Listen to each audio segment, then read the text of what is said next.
बेहतरीन drama serial सुन मेरे दिल जैसा कि काफ़ी हिट होने जा रहा है। तो अनकरीब ही आपको पता चलेगा ये ड्रामा कहाँ से कहाँ तक पहुँच गया। खैर अभी से ही इस चीज़ का इशारा हो रहा है।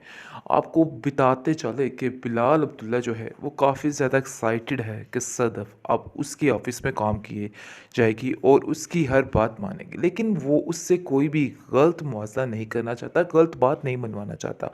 इस चीज़ का अंदाज़ा सदफ़ को खुद हो गया और सदफ़ इस बात को लेके काफ़ी ज़्यादा खुश है और अपनी माँ से कहती है कि जैसा कि लोग बातें करते हैं बिलाल अब्दुल्ला के बारे में, यकीन मानिए वो वैसा नहीं है।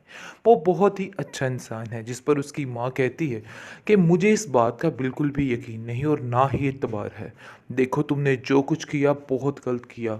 मैं इस चीज़ की हामी कभी भी नहीं भर सकती थी। तुम मुझसे मशवरा तो कर लेती, लेकिन तुमने मुझसे मशवरा करना भी मुनासिब नहीं समझा। जिस पर आप देखेंगे कि वो समझाती है कि ये हमारी मजबूरी थी, इसके अलावा हमारे पास कोई भी ऑप्शन नहीं था। मैंने जो कुछ किया है सिर्फ़ और सिर्फ़ आप सबके लिए किया है। इसलिए आप परेशान मत हो, सब ठीक हो जाएगा और अच्छे की ही उम्मीद रखिए। इस पर उसकी माँ कहती है कि तुम्हें नहीं पता है कि तुम्हारे बाप की रूह को कितना अफ़सोस हो रहा होगा, कितनी अज़ियत हो रही होगी कि तुमने जो कुछ कर दिया। लेकिन सदफ़ को इस चीज़ का पूरा यकीन है कि उसने जो कुछ किया है बिल्कुल ठीक किया है और इसमें कोई भी गलत बात नहीं है। इसलिए वो काफ़ी ज़्यादा मुतमिन है।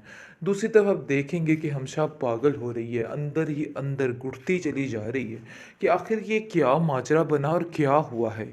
उसको तो कुछ समझ नहीं आ रही है, इसलिए बेचारी परेशान हाल बैठी होती है और बार-बार अम्मार से कहती है कि पता नहीं क्या माजरा है, मुझे तो कुछ समझ नहीं आ रहा और अपने आप को बहकाने की यानी कि अपने आप को तसल्ली देने की कोशिश करती है कि नहीं ऐसा कुछ नहीं हो सकता, सब नॉर्मल है, सब ठीक है। लेकिन अंदर ही अंदर वो इस बात को बड़े अच्छे तरीके से जानती है कि कहीं न कहीं कोई तो कोई कीड़ा ऐसा लग चुका है बिलाल को कि कुछ ना कुछ भी हो सकता है। लेकिन आप देखेंगे कि वो अमार से कहती है कि अमार तुम फिर दोबारा से बात करो उससे, हो सकता है कि तुम्हारी बात को समझने की कोशिश करे।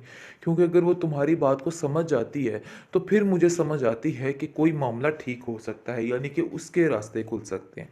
असल में हमशा बहुत ज़्यादा प्यार करती है बिलाल से, जिसकी वजह से वो किसी को उसके साथ नहीं देख सकती है। लेकिन आहिस्ता-आहिस्ता उसके दिल में नफ़रत सी पैदा होने लग जाती है, जैसा कि वो देखती है कि सदफ़ को इतनी अहमियत क्यों इस ऑफ़िस में दी जाती है और हर बात में उसको आगे क्यों किया जाए। इस बात की टेंशन उसको काफ़ी परेशान करती है, लेकिन वो कुछ भी नहीं कर पा रही है, क्योंकि वो बार-बार तरीके-तरीके से जाके बिलाल अब्दुल्ला से बात तो करती है, लेकिन वो उसकी बात का उल्ट ही जवाब देता है और कहता है कि तुम हमारे मामले से दूर रहो।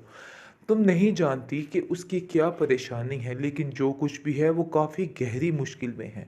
इस चीज़ का हमें अंदाज़ा नहीं है, लेकिन मैं उसकी हर चीज़ को समझ चुका हूँ और मुझे पता चल चुका है कि आखिर क्या मसला है। यानी कि यही वो लड़की है जो सारी बुराइयां ख़त्म करके बिलाल अब्दुल्ला को एक अच्छाई की तरफ लेके जाती जा रही है और उसको खुद समझ नहीं आ रही कि वो आखिर कैसे बदल रहा है, दिन ब दिन उसमें इतनी तब्दीली कैसे आ रही है। इस बात ने उसको हैरान कर दिया है। बल्कि दूसरी तरफ हमशा भी काफ़ी हैरान है कि आखिर ऐसा कैसे हो सकता है, इतनी जल्दी कोई कैसे ठीक हो सकता है, इसमें तब्दीलियाँ कैसे आ रही हैं। लेकिन कहीं ना कहीं हमशा इस बात को समझ गई है कि दाल में कुछ काला ज़रूर है, क्योंकि जो कुछ हो रहा है सारा कुछ किया धरा सदफ़ का है और इस सदफ़ ने ही सारा कुछ किया है। लेकिन फिर भी वो ये बात करने को तस्लीम ही नहीं उसका दिल कर रहा कि वो इस बात को एक्सेप्ट कर ले। लेकिन फिर भी वो खामोश बैठी और परेशान और उदास रहने लग जाती है। बेहतरीन ड्रामा सीरियल सुन मेरे दिल जैसा कि काफ़ी हिट होने जा रहा है। तो अनकरीब ही आपको पता चलेगा ये ड्रामा कहाँ से कहाँ तक पहुँच गया। खैर अभी से ही इस चीज़ का इशारा हो रहा है। आपको बताते चले कि बिलाल अब्दुल्ला जो है वो काफ़ी ज़्यादा एक्साइटेड है कि सदफ़ अब उसके ऑफ़िस में काम किए जाएगी और उसकी हर बात मानेगी। लेकिन वो उससे कोई भी गलत मुआवज़ा नहीं करना चाहता, गलत बात नहीं मनवाना चाहता। इस चीज़ का अंदाज़ा सदफ़ को खुद हो गया और सदफ़ इस बात को लेके काफ़ी ज़्यादा खुश है और अपनी माँ से कहती है कि जैसा कि लोग बातें करते हैं बिलाल अब्दुल्ला के बारे में, यकीन मानिए वो वैसा नहीं है। वो बहुत ही अच्छा इंसान है, जिस पर उसकी माँ कहती है कि मुझे इस बात का बिल्कुल भी यकीन नहीं और ना ही एतबार है। देखो, तुमने जो कुछ किया बहुत गलत किया। मैं इस चीज़ की हामी कभी भी नहीं भर सकती थी। तुम मुझसे मशवरा तो कर लेती, लेकिन तुमने मुझसे मशवरा करना भी मुनासिब नहीं समझा। जिस पर आप देखेंगे कि वो समझाती है कि ये हमारी मजबूरी थी, इसके अलावा हमारे पास कोई भी ऑप्शन नहीं था। मैंने जो कुछ किया है सिर्फ़ और सिर्फ़ आप सबके लिए किया है। इसलिए आप परेशान मत हो, सब ठीक हो जाएगा और अच्छे की ही उम्मीद रखिए। इस पर उसकी माँ कहती है कि तुम्हें नहीं पता है कि तुम्हारे बाप की रूह को कितना अफ़सोस हो रहा होगा, कितनी अज़ियत हो रही होगी कि तुमने जो कुछ कर दिया। लेकिन सदफ़ को इस चीज़ का पूरा यकीन है कि उसने जो कुछ किया है बिल्कुल ठीक किया है और इसमें कोई भी गलत बात नहीं है। इसलिए वो काफ़ी ज़्यादा मुतमिन है। दूसरी तरफ आप देखेंगे कि हमशा पागल हो रही है, अंदर ही अंदर घुटती चली जा रही है कि आखिर ये क्या माजरा बना और क्या हुआ है। उसको तो कुछ समझ नहीं आ रही है, इसलिए बेचारी परेशान हाल बैठी होती है और बार-बार अम्मार से कहती है कि पता नहीं क्या माजरा है, मुझे तो कुछ समझ नहीं आ रहा। और अपने आप को बहकाने की यानी कि अपने आप को तसल्ली देने की कोशिश करती है कि नहीं, ऐसा कुछ नहीं हो सकता, सब नॉर्मल है, सब ठीक है।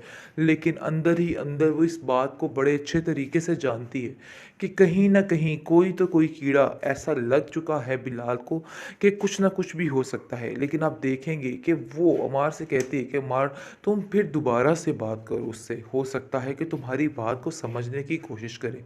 क्योंकि अगर वो तुम्हारी बात को समझ जाती है, तो फिर मुझे समझ आती है कि कोई मामला ठीक हो सकता है, यानी कि उसके रास्ते खुल सकते हैं। असल में हमशा बहुत ज़्यादा प्यार करती है बिलाल से, जिसकी वजह से वो किसी को उसके साथ नहीं देख सकती है। लेकिन आहिस्ता-आहिस्ता उसके दिल में नफ़रत सी पैदा होने लग जाती है, जैसा कि वो देखती है कि सदफ़ को इतनी अहमियत क्यों इस ऑफ़िस में दी जाती है और हर बात में उसको आगे क्यों किया जाए। इस बात की टेंशन उसको काफ़ी परेशान करती है, लेकिन वो कुछ भी नहीं कर पा रही है, क्योंकि वो बार-बार तरीके-तरीके से जाके बिलाल अब्दुल्ला से बात तो करती है, लेकिन वो उसकी बात का उल्ट ही जवाब देता है और कहता है कि तुम हमारे मामले से दूर रहो। तुम नहीं जानती कि उसकी क्या परेशानी है, लेकिन जो कुछ भी है वो काफ़ी गहरी मुश्किल में है। इस चीज़ का हमें अंदाज़ा नहीं है, लेकिन मैं उसकी हर चीज़ को समझ चुका हूँ और मुझे पता चल चुका है कि आखिर क्या मसला है। यानी कि यही वो लड़की है जो सारी बुराइयां ख़त्म करके बिलाल अब्दुल्ला को एक अच्छाई की तरफ लेके जाती जा रही है और उसको खुद समझ नहीं आ रही कि वो आखिर कैसे बदल रहा है, दिन ब दिन उसमें इतनी तब्दीली कैसे आ रही है। इस बात ने उसको हैरान कर दिया है। बल्कि दूसरी तरफ हमशा भी काफ़ी हैरान है कि आखिर ऐसा कैसे हो सकता है, इतनी जल्दी कोई कैसे ठीक हो सकता है, इसमें तब्दीलियाँ कैसे आ रही हैं। लेकिन कहीं ना कहीं हमशा इस बात को समझ गई है कि दाल में कुछ काला ज़रूर है, क्योंकि जो कुछ हो रहा है सारा कुछ किया दरा सदफ़ का है और इस सदफ़ ने ही सारा कुछ किया है। लेकिन फिर भी वो ये बात करने को तस्लीम ही नहीं उसका दिल कर रहा कि वो इस बात को एक्सेप्ट कर ले। लेकिन फिर भी वो खामोश बैठी और परेशान और उदास रहने लग जाती है।